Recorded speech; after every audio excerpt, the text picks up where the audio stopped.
มื่อนี้เอาสิมาเบิ่งมวยเขาเอิ้นว่ามวยนอกค่ายมื่อนี้เขาจะส่งกันอยู่บ้านจะมองงานบุญกองเข่าเอาไปเบิ่งกัน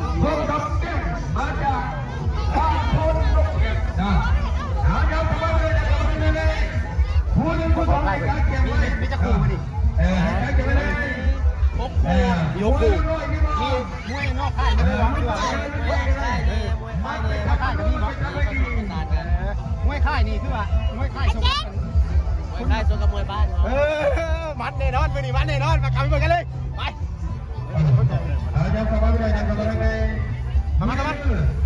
ทำกันที่พักกันผู้ใดสนใจจะเปิดโอกาสที่2 คู่จับเลยนี่ตอนนั้นจับในพันธุ์มือสุดท้ายแล้วจับทำกิจกรรมเป็นมือสุดท้ายนะไอ้นี่ชมไว้ก่อนอ๋อเอาไอ้เปิ้ลเสร็จเปิ้ลเลย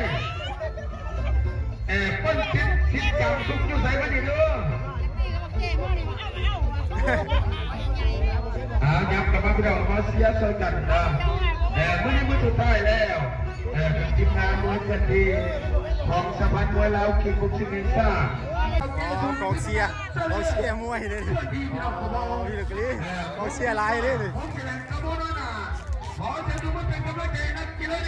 กำลังเริ่มเนี่ยกูแรกมีแต่เพิ่นว่าออกมัดไปไว้แล้วแท้จะล็อกปื้มไม่ใช่แล้วแท้นี่มวยค่ายตัวนี้มวยค่ายได้นะจูนี่เนาะโบแมนเนาะมวยในบ้านเนาะอันนี้โบแมนมวยค่ายได้ตัวนี้เนาะมวยบ้านเนาะมวยค่ายตัวนี้มวยนอกสนามมันมองจิตว่ากาโปเกตเช่นนี้พูดถึงกีน้อยเจ้าภาพอยู่มุมที่แดงหาเสียบ้านเขาอยู่ใส่หาเสียบ้านแต่ละคนอยู่ใส่ขอเจ้าตัวมือดังๆเด้ยังสับตัวที่สุดเลยขอจะบอกให้กีน้อยได้ด้วย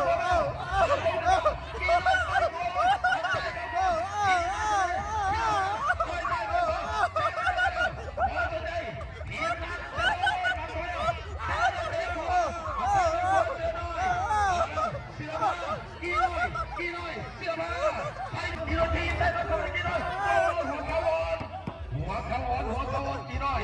สงสัยเป็นตะโกนเหี้ยประมาณคนกี่น้อยได้คนกี่น้อยเสือผ้าไม่ได้เสือผ้าทิ้งงานเสนอเสียดังเสียดังมันต้องจังสินะมาต้องคนที่ดีทางการแดงนี่ลำเงินอย่าทำอะไรยืนเร็วเสือผ้าเอาเดินเข้ามาเตะผมมาเราอย่าไปกี่น้อยเกี่ยวมือมันปาดตัวกี่น้อยสายตัวกี่น้อยเตะละบอลปาดเตะละบอลเจละบอลถอยก่อนมาอย่าไปเรียนกับมันคู่ต่อสู้อย่าประกาศสั่งเลยเริ่มเป่าปากแล้วอย่าประมาแข่งหัวกี่ละบวยมาตัวละบวยมาตัวจีแดงมาตัวจีฟ้าผมจีแดงกับมาแล้วมาเก่งใช้ชีวิตนั้นบัวมาจากเซนเดอร์ลูกกินหัวตัวมาจากทุกมาตัวละบวยมาตัวจีไรกันมาตัวละมาตัวเข้าไปเข้ามาเอาช้อนนี่มันเล่นมันเอาแล้วหัวใจอย่ากับเราเสือผ้าแต่ของมาเถื่อนเอาแล้วกี่น้อยยังมาถึงกี่น้อยมาตัวกี่น้อยมันตัวกี่น้อยเอาแท้มาหมอช่วยใจผมมาเอาแล้วพามันไปนะนึงเปิดยกที่1พี่น้องของเราโอ้ยเราไม่ต้องกำลังใจยกที่2เป็นคนแม่แค่โค้งนี่นะครับเราเท่ปะไอ้คนแค่โค้งโอ้ยจะดีที่เป็นใจแค่ลงมาดีกว่าแค่ลงมาดีนะเสียคนเดียวนี่รับตัวเสียคนลงมาตัวโอ้ยไปทั้งไหนกับพ่อได้น้ำก็เตะปากเลยระวังเลยเขาจะตีเสร็จมาต้องสู้เก็บอยากมายึดยับโอ้ดูบอกแค่ได้เขาตีมวยเอาละตัวละพาเป็นจังไหนกี่น้อยมันจะได้กี่น้อยแค่โกมาโกเลยไปแล้วกี่น้อยชนได้คนกี่น้อยจับก็หักก็ไปโอ้ยมาตัวขอตีมันเป็นคนอาจารย์เนี่ยกรรมการซักไปเลยของมาคุณจะสูดยาปกติ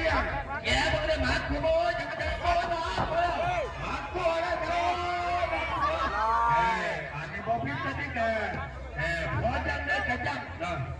ทุกคนได้มานักตัวต่างของมึงดี นักมวยเมืองเมือง เลยผ่านกินเลยเสียบเก่าเลยไปเมืองอาจจะพงทองของมันนักมวยหลายพี่น้องของขนาดบ้านเดียวได้เบิดฝาบาทกำลังทำแบบนี้หรอเฮ้ยโคโรมาต่อศิลปะไอ้โคโรมากี่ได้ก็จะได้กี่ได้โอ้ยกี่ได้ขอลงบนกี่ได้เอาละพี่น้องกระบอก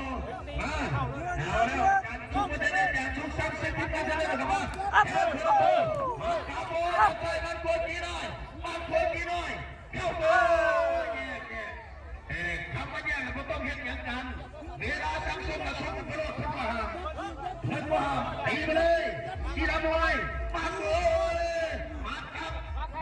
มาตัวละมุกบ้าหินนักเสนเลยเขาแก่ตัวเลยเห็นผมไม่ตกเห็นผมไม่ตกมาออกมาเลยเดี๋ยวพาจับเข้ามาแค่คนละขาวคนละเชน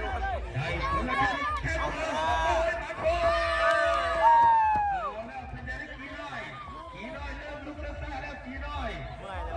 มันก็คิดขึ้นมาจากตีนะ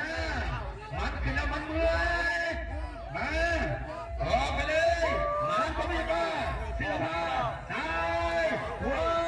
มาขโมยจีนังมาขโมยจีบ้าซ้ายจีบ้ามาขโมยจีนังแค่ขโมยจีบ้าแค่ขโมยจีบ้ายางแตกหรือบ่ยางแตกหรือบ่ยางหัวหรือบ่มันเข่าห้องน้ำหรือบ่มันเข่าห้องน้ำหรือบ่มากีฬาบอลแข่งเลยแข่งตัวเสื้อผ้าเสือกีบัดก็ไม่ได้กินได้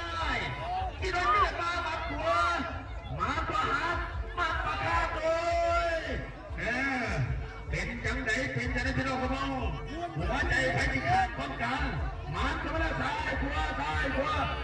เสียบเข้าเสียบซ้ายมายึดเข้าชนโตเข้าหัวโตเสียบเข้ามาใส่หัวโตเอาแล้วเสือผ้าไม่ได้เสือผ้าไม่ได้เสือผ้ามาเอาละพี่น้องมองต้นมุจิกาไปมุจิกาโอ้ยกสุดท้ายนะยกสุดท้ายขอเชิญตัวมือกับกำลังใจกันกินเลยมาบอกว่ากรรมการที่สู้ได้2,008อยู่ลงมาแต่เวทีเป็นคนไหนชาเลนจ์ในสายงานครับหัวหน้าแผนกศึกษาวิลามันเล่นสกิลเขตไปเกี่ยมเข้าสังกัดก็ไปเป็นที่แน่ให้เขียนสวรรค์เขตทางคณะกรรมการเขาจะจดไว้ใช่ไหมเสนอยักษ์มาใกล้ยักษ์มาใกล้มันจะไม่ได้ยินผมเป็นยังไงนี่แหละวิทย์3 หยกเลยขาม3 หยกเตรียมน็อกเอากับโค้งไปเมื่อชั้นปกสอันนี้มวยบ้านกับมวยบ้านน้อยเขาต้องเป็นต้นไม้ลงมาเด้อแล้วผู้ใดเป็นต้นไม้ลงมาเจ้าเนื้อตัวซอยบักโก้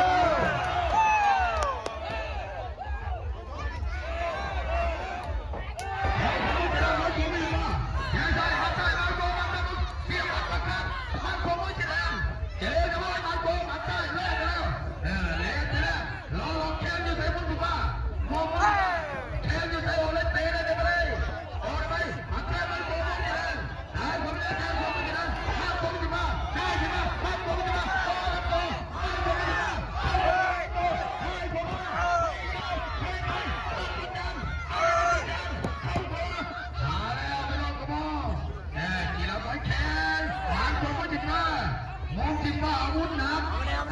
อยู่มองจิบว่าพระกระบอกหยับกระบะหยับกระบะ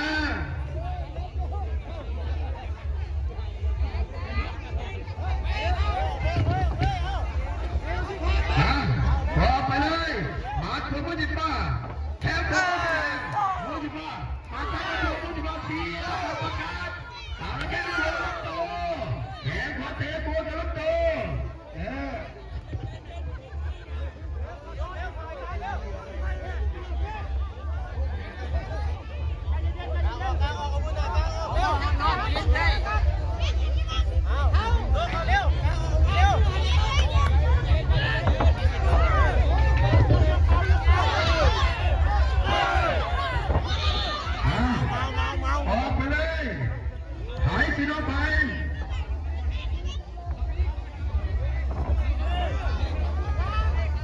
มองจิตตาอย่ามาแค่เขาไม่ได้